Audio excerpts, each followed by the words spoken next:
ভাবে চলতে পারে স্বাধীন বাংলাদেশ চাই আমরা। ছেলে মেয়েকে যে হত্যা করবে না এরকম স্বাধীন বাংলাদেশ চাই।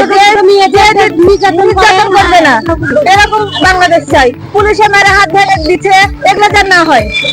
আচ্ছা না, আগামী 13তম সংসদ নির্বাচনে আপনি কি ভোট দেবেন? হ্যাঁ দিব, অবশ্যই দিব ইনশাআল্লাহ। আচ্ছা, এই যে গতকালকে আমরা দেখেছি যে ছাত্র জনতার উপরে পুলিশ এসে হামলা করেছে, এটা কি পুলিশকে আপনি নিরপেক্ষতা দেখছেন নাকি এককভাবে কাজ করছে?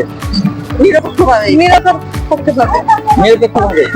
আচ্ছা, আপনি একজন নারী হিসেবে বাংলাদেশকে আগামী 5 বছর পর কোন উচ্চতায় দেখতে চান? ভালো উচ্চতায় দেখতে চাই, মারামারি করবে না, আমরা স্বাধীন বাংলাদেশ চাই। মেয়েরা স্বাধীনভাবে চলতে পারে, স্বাধীন বাংলাদেশ চাই আমরা।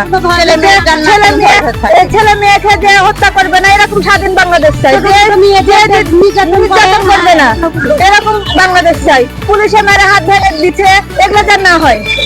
আচ্ছা, আপনি রাজশাহী সহ সারা বাংলাদেশে নারীদের কি সমস্যা রয়েছে এবং যে সমস্যার উপর কাজ করা এখন তো প্রয়োজনীয় বলে মনে করেন?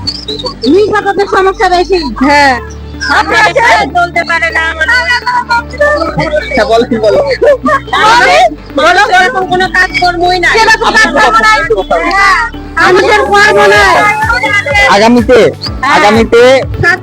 আগামী নির্বাচনে আপনি দল দেখে ভোট দিবেন নাকি প্রার্থীর যোগ্যতা এবং কার্যক্রম? যোগ্যতা দেখেই দিব। দেশের জন্য আমরা সাধারণ মানুষ কোনো কাজকর্ম পাই না, সাধারণ ভাবে চলতে পাই না, কোনো জায়গাতে সম্মান পাই না। আমরা এখন চাই যে এমন একজন আসুক যে আমাদের যেন আমরা যেন খেয়ে পড়ে বাঁচতে পারি। আচ্ছা, এই যে নির্বাচনের মধ্যে একটি গণভোট অনুষ্ঠিত হবে 102টি, অর্থাৎ জাতীয় সংসদের পাশাপাশি একজন সাধারণ জনগণ দেশের গুরুত্বপূর্ণ ইস্যুতে রায় দিতে পারে।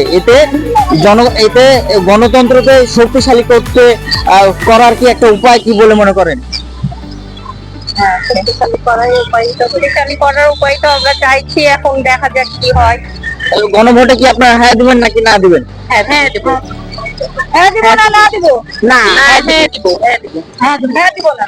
আপনি না দিবেন? আপনি না দেওয়ার কারণ কি?